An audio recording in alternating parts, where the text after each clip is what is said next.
Heard that music. You got Benjamin Raven here and Kyle Meinke. What's going on, Kyle? How you doing? Ben, what's up, man? Feels good to see your face, like us face to face. It's all phone and Zoom through the lines and stuff, but we are on the NFL draft eve. Detroit Lions pick 7th. We're going to go through all the offseason changes and happenings, players on the way out.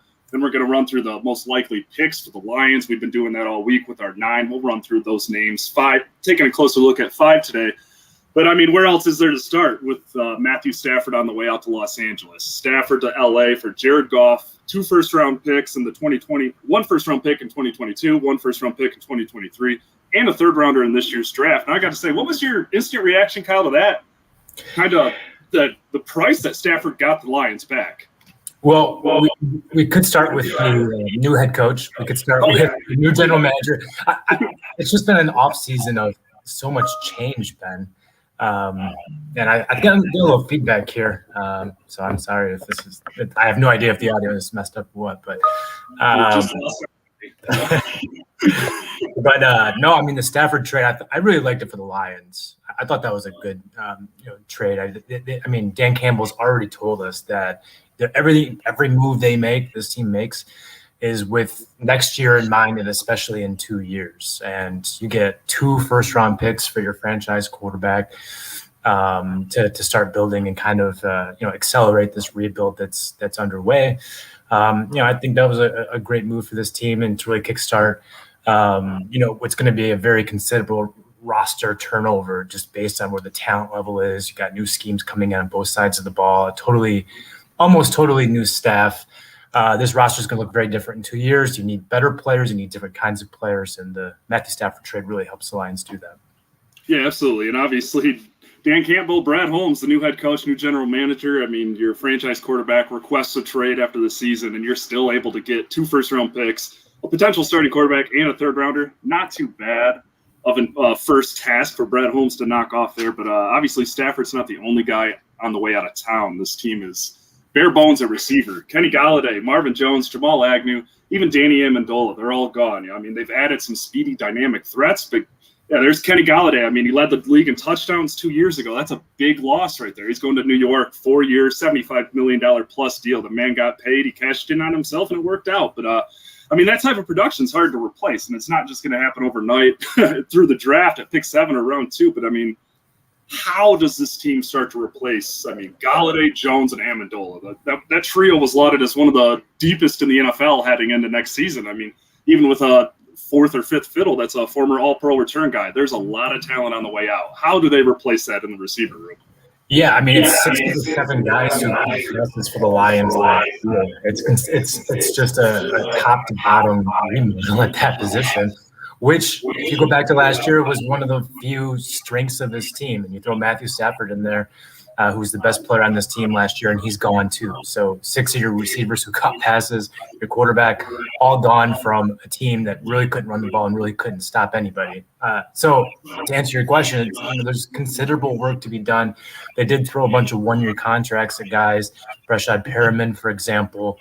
A bunch of speed guys out there. Tyrell Williams, I think, is going to start on the outside there, be their deep threat. But man, Ben, these guys are intriguing, but there's a lot of question marks top to bottom. I don't see a wide receiver 1 in this group.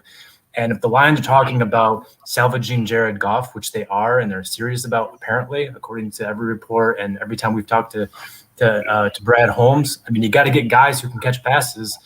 The Lions have some quick guys out there, but a lot of question marks. I would not be surprised to see the Lions go wide receiver in round 1. There's a report today that the Lions maybe had interest on trading up for Jamar Chase. I don't believe anything that I read draft week on the internet, so I don't know how much truth there is in that. But I do think the Lions are in the receiver market, perhaps the Kyle Pitts market at pick 7 as well. I think both those guys are possibilities for them. They could both be gone as well, Ben. And there's a couple other options there as well, Devonta Smith, Jalen Waddle, and into the second round if they don't get a guy in round 1, because they need a starting caliber receiver in this draft. No, absolutely. And like you said, I think that's the best way to put it. This receiver group that they do have, it's intriguing. Tyrell Williams is 2 years removed from signing a $45 million deal. There's some talent there. He's a great guy after the catch. He's a great vertical guy, but there's not a number 1. There might not even be a number 2 on this current roster right now. That's a really tough rebuild without trying to figure out Jared Goff's career after these last couple of years. But yeah, I mean, we'll run through a couple of those names right now. I mean, Kyle Pitts, I think, is probably their top option. I feel like if he falls to 7, I feel like Dan Campbell might sprint to the stage himself to turn that pick in. Am I on base there? I feel like Kyle Pitts is the number one guy fit for this team through and through, value at 7, and just like that. Well, the sprint from Allen Park to Cleveland would be a hell of a sprint. But yeah, to your point, yes. I mean, Kyle Pitts would be my pick if he were there. I think he's a transcendent talent, Ben. I think he breaks the mold. I hate even saying that because break the mold is such a cliche and we hear it, I feel like, every year about somebody. But we have not seen a tight end like this guy who can literally play receiver 40% of the time as he did at Florida. He's not just a pass-catching tight end who runs like a receiver. I mean, he can play receiver. And if he were drafted by the Lions, that's how he'd be used. He'd be used a little bit split out, kind of like what T.J. Hockenson was last year, but I think more so he'd be on the boundary with Hockenson also on the field. And that's the biggest reason why I would love that pick, Ben, is because it's about, winning in the NFL is about creating mismatches. You don't have to be good everywhere on the field to be good. Like, you just have to be able to beat teams with a mismatch, have a mismatch on either side of the ball. And T.J. Hockenson and Kyle Pitts on the field at one time, I don't know defenses in the NFL that are built to defend that kind of size and speed. Pitts is 6'5" or whatever, runs the 40 like Justin Jefferson, the best rookie receiver in the NFL last year, and did it at 47 pounds heavier.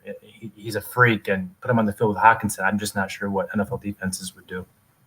No, absolutely. And I think you're right on that too, is that we do say that every year, especially when it's a tight end in the top 10. Oh, this guy breaks the mold. I mean, Kyle Pitts, he's the guy that breaks the mold, because I think Daniel Jeremiah put it, NFL Network, former pro scout, put it perfectly. He's like, if this guy had never put a hand in the dirt, he's a top 15 pick.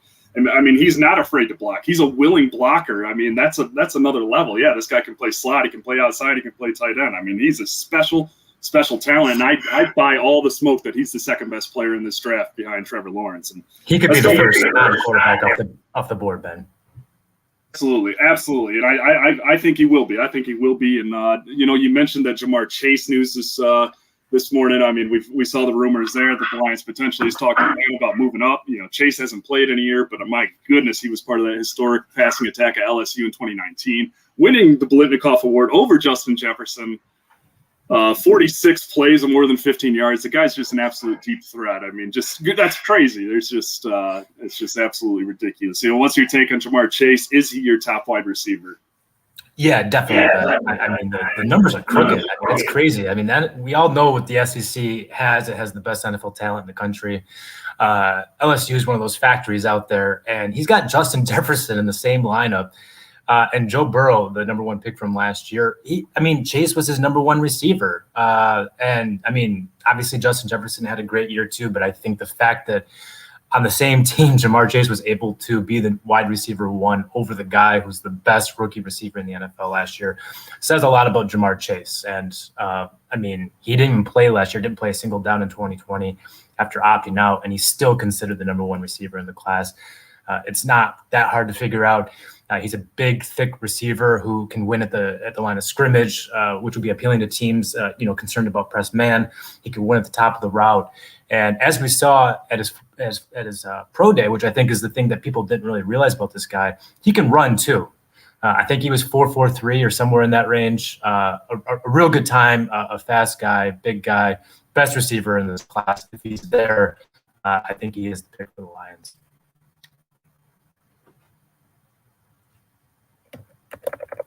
If Smith was there, if Chase was there, sorry, I was muted there for a second. Chase is definitely my wide receiver 1, no doubt about it. I mocked Smith to the Lions this morning, but if Chase was there, he's the pick, no doubt about it. And, a lot can be said about those 40 times in pro days, but Chase's 40 time was important because a lot of his minor concerns were separation and coverage and maybe that speed. He ran a lot faster than he was expected. And I don't know, when I watch his tape, there's not too many guys close to him on the field. He seems like wide receiver 1 in what seems to be a very special group of 3 wide receivers at the top. And we'll go from that name to the name you mocked to the Lions yesterday, Ohio State quarterback Justin Fields.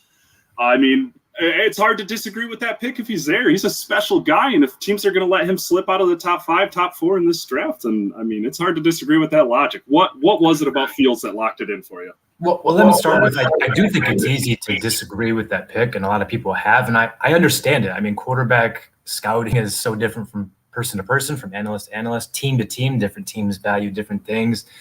Maybe the Lions don't have as high of a grade on Justin Fields, so if he's there, I could totally see them taking an offensive lineman. I personally would prefer an offensive lineman over a receiver.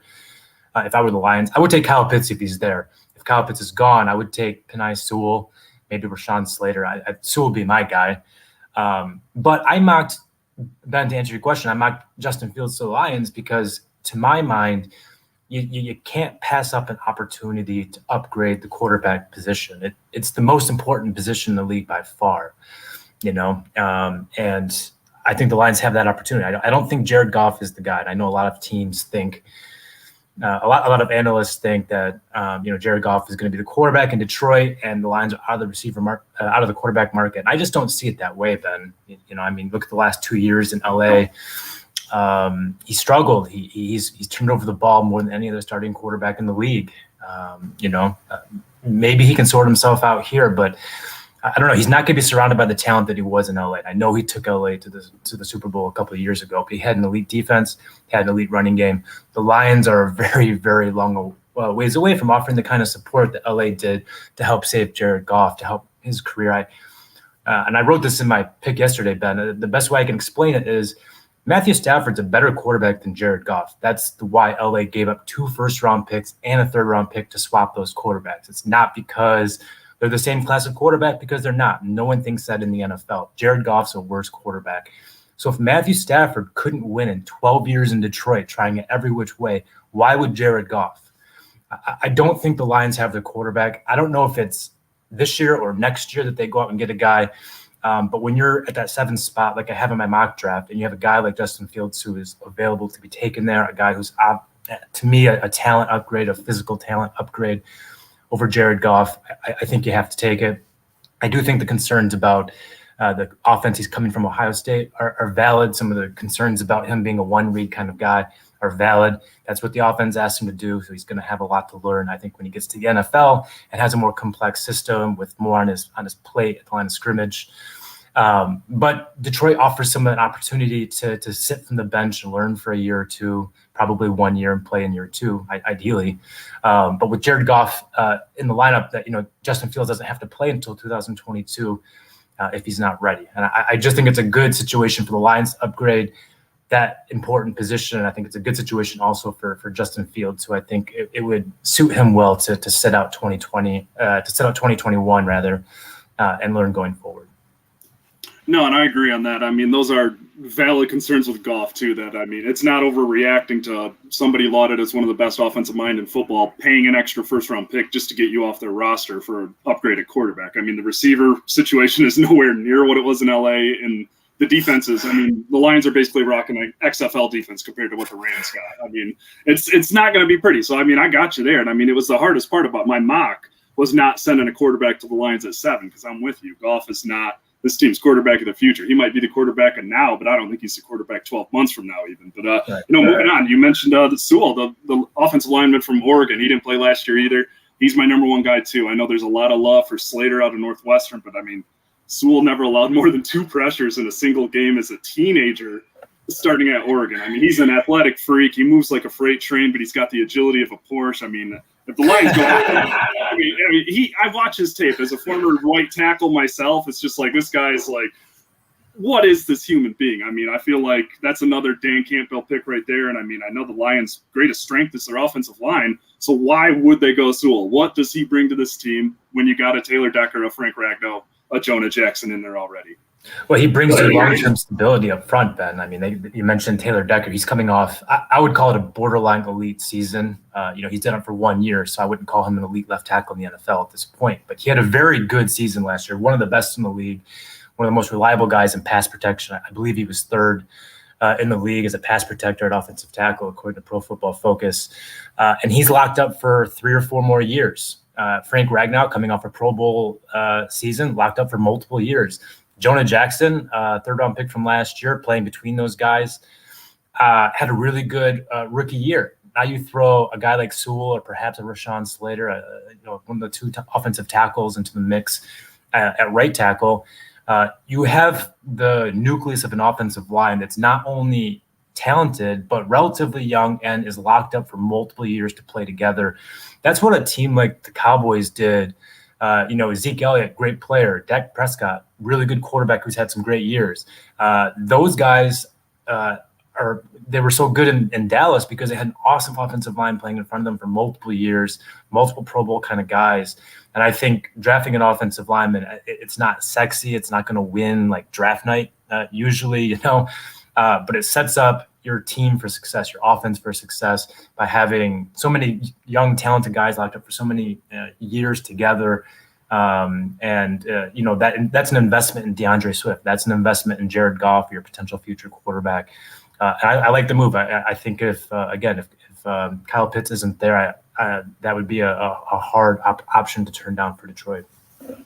No, fully agreed there. And I mean, exactly right with the Cowboys. I mean, they had a great offensive line, probably one of the best in the league. And then they added that Zach Martin guy. And I mean, it might've been overkill at the time, but guess what? It seemed to work out there for a little bit. And, going from the Lions' greatest strength in their offensive line to their greatest weakness, the defensive side of the ball. I mean, it's not really expected to see a defender go in the top 7 picks there, but I mean, there are a couple that could push that territory, and Micah Parsons, the Penn State linebacker, is the first name that comes to mind. I mean, he's another name that hasn't played in more than a year, but goodness, he did quite a bit of damage to those 2 seasons at Penn State. I mean, he looks like an elite run stopper, and I mean, his ability off the edge to disrupt quarterbacks is just a pure athlete. Even without the refined skills, he's able to get it done. And I mean, he blew away at his pro day, and I know that the schools were clocking the numbers and they might have been a little inflated, but I mean, that was an impressive pro day. He's quite the athlete, elite level production.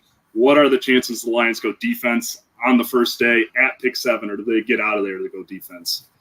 I don't think it's very likely, Ben, and that's not because they don't need defense, because they allowed the second most points in the NFL history last year. They need defense desperately. The problem is, as you alluded to, I mean, I don't think any defensive player goes in the top 10. I think Micah Parsons has the best chance, and that's why he's on our list. And the Lions need defense, which is why we're talking about him. I just don't think it's that likely. I don't think he's the 5th most likely pick for the Lions. He is on our list of top 9 guys, and he's a possibility. I mean, there's reports out there that Chris Spielman is high in Micah Parsons, former linebacker, 11 a former linebacker. I guess, that makes sense. And the Lions do need linebacker help. They might have had the worst linebackers in the league last year. Watching Detroit try to defend Tom Brady in week 16, that hurt my eyes, Ben. I mean, that was a difficult watch. And the corners were bad, and the pass rush too, but just the vacant spaces in the middle of the field were bad. Obviously, the run defense was bad. Watching Jelani Tavai play football was bad. Jared Davis is gone. He was bad. I mean, it was bad top to bottom almost. Jamie Collins was the best linebacker they had, and I would say he underperformed his contract. And that's the high water mark for the Lions linebackers. So they need linebackers. I think in a trade down scenario, which they would love, I think Brad Holmes would love to trade down. I think Micah Parsons would be an awesome fit for Detroit.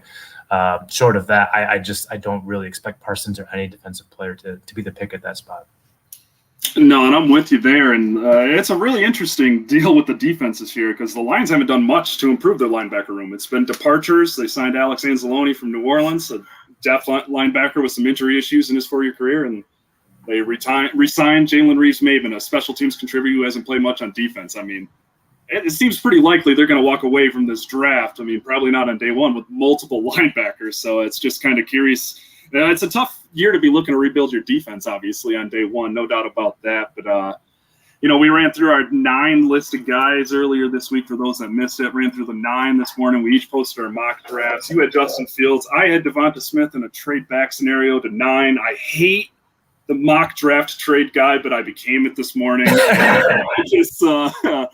I mean, how likely do you see the Lions moving back? I mean, obviously, I'm with you. I think Brad Holmes would love to move back, too. He said there's not a ceiling on day 1 to how far he'd drop. I mean, what's the likelihood of that? Because, I mean, that was all the talk last year at pick 3, the Lions moving back, and then nothing came of it. Yeah, because it wasn't a market. I mean, like, if you believe Bob Quinn, and on this issue I do, there were no takers. And the reason I believe him is because I don't think there were any trades in the top, whatever it was, 20 or something. And, people thought there was going to be movement and there just wasn't any. So, you got to have a trade partner. And I think if one emerges, I think a trade is likely for Detroit. They traded Matthew Stafford, their best player, for a worse quarterback for a bounty of picks. But the meat of that trade is the first rounders that don't even arrive until next year and the year after that. Dan Campbell's already on record talking about how every move they make is with 2022 and especially 2023 in mind. I mean, this is a long rebuild. They're not waving the white flag this year, but every move they make, whether it's free agency or the draft, or cuts to the current roster, is with the future years in mind, because that's where this rebuild is going. And so, if you trade back for a pick this year or next year, that fits with the vision, the plan they've already begun to unfurl. I don't think a trade up is very likely, and that's why I'm dubious of the reports today on Jamar Chase. I don't think that really fits their vision, especially when you can get comparable receivers like Devonta Smith or Jalen Waddle in the top 10. Trade down is much more likely than trade up. Got to find a trade partner, though. There's been a lot of trades already with the draft, uncommonly so. So perhaps there will be more movement, but if not, I think they'll be fine sticking with the pick. No, absolutely, and it all kind of hinges on where those quarterbacks go. I mean, you got 5 potential top 10 quarterbacks. If there's 2 left on the board at pick 7, I mean, the likelihood that they're going to be able to get out of there or go with one of those names is high. But we've pretty much covered it all. MLive.com/Lions. We got you here. I mean, Dan Campbell and Brad Holmes have not been shy. They're going to build this thing through the draft. They want to build it through the draft. And I mean, looking at this, the free agent signing, there you go. All the picks right there. 7, 41, 72, 101, 112, and 153. No 6 and 7 picks in the round. The round 6 and round 7, no picks. Beat writer, I got to say I'm a fan of that. Yes, sir. And, big fan. Yeah. Saturday at the draft is a lot of work. No kidding. That looks all right. I kind of forgot about that. But, reach out to us on Twitter if you got anything. Our emails are out there. Keep up with us. MLive.com/Lions. I'm Ben Raven. He's Kyle Meinke. We're here all week, all weekend. Thank you guys for tuning in. Buckle in, because it's already been a crazy offseason, and we're going to see what the heck the next 24 hours are going to bring. Thank you guys for tuning in.